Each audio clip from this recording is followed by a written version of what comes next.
2040 அப்போ உங்க mutual fund portfolio எப்படி இருக்கணும்னு யோசிச்சிருக்கீங்களா? எல்லாரும் சொல்ற அதே பழைய வழியில போக போறீங்களா? வேணாம். இன்னைக்கு நாம இன்வெஸ்ட்மெண்ட் உலகத்துல எல்லாரும் உண்மைன்னு நம்புற சில விஷயங்களை உடைச்சு ஒரு புது வழிய பார்க்க போறோம். வாங்க ஆரம்பிக்கலாம். சரி, முதல்ல ஒரு ஷாக்கிங்கான ஸ்டேட்மெண்ட்ல இருந்து ஆரம்பிக்கலாம். நிஃப்டி 50 தான் இந்தியால இருக்கிறதுல ஒரு மோசமான இண்டெக்ஸ். யோசிச்சு பாருங்க, நாம எல்லாரும் ரொம்ப சேஃப், இதுதான் பெஸ்ட்னு நினைச்சிட்டு இருக்கிற ஒரு விஷயத்தையே இது கேள்வி கேக்குது இல்லையா? அப்போ ஒரு முக்கியமான கேள்வி வருது.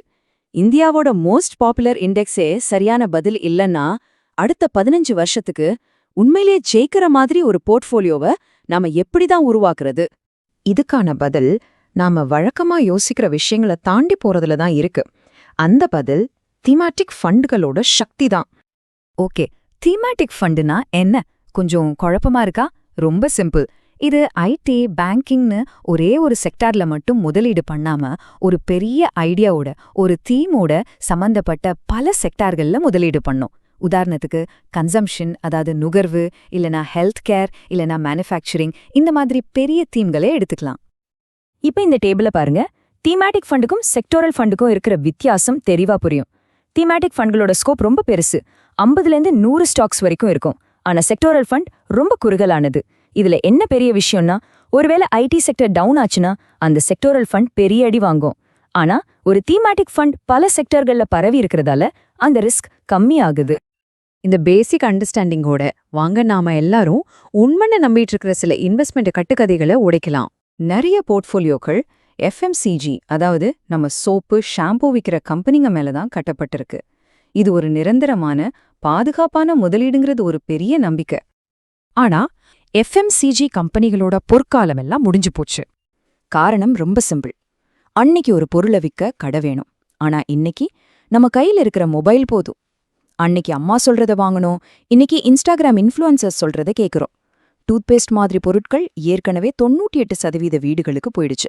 இதுக்கு மேல இதுல பெரிய வளர்ச்சிக்கு வாய்ப்பில்ல. முக்கியமா இன்னைக்கு கன்சம்ஷன்னா வெறும் சோப்பு, நூடுல்ஸ் வாங்குறது மட்டும் இல்ல. டிராவல், ஹெல்த் கேர், ஏன் வீடு கட்டுறது கூட கன்சம்ஷன் தான். அடுத்த கட்டுக்கதைக்கு வருவோம்.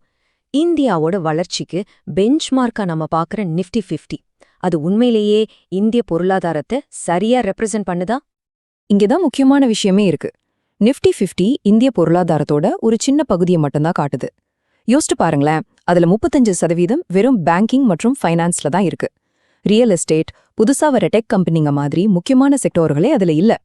இது எப்படி இருக்குன்னா, ஒரு பழக்கூடையில இருக்கிற ஆப்பிள மட்டும் பார்த்துட்டு மொத்த கூடையிலயும் ஆப்பிள் தான் இருக்குன்னு சொல்ற மாதிரி.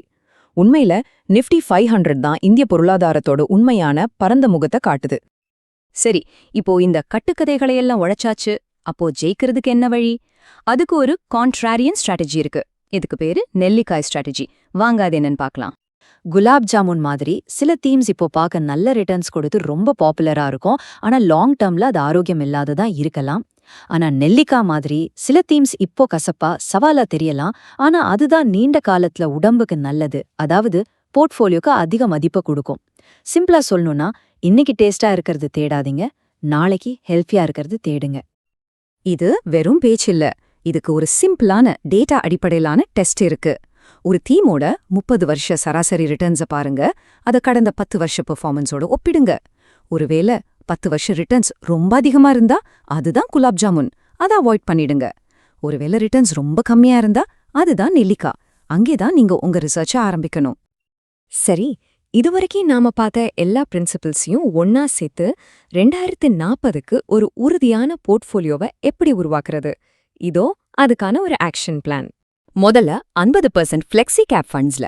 இதுதான் உங்க போர்ட்ஃபோலியோவோட ஃபவுண்டேஷன். இது ஃபண்ட் மேனேஜருக்கு மார்க்கெட் கண்டிஷனுக்கு ஏத்த மாதிரி லார்ஜ், மிட், ஸ்மால் கேப்ல முதலீடு பண்ண சுதந்திரம் கொடுக்கும். அடுத்ததா 25% ஸ்மால் மற்றும் மிட் கேப் ஃபண்ட்ஸ்ல. ஆமா, இதுல ரிஸ்க் அதிகம், ஆனா எதிர்காலத்துல பெரிய வளர்ச்சிக்கான வாய்ப்பும் அதிகம். கடைசியா 25% தீமேட்டிக் ஃபண்ட்ஸ்ல.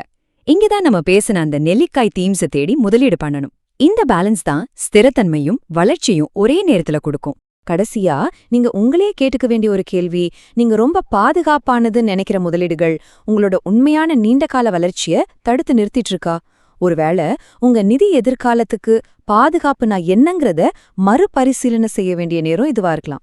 யோசிச்சு பாருங்க. Mutual fund investments are subject to market risks. Read all scheme-related documents carefully.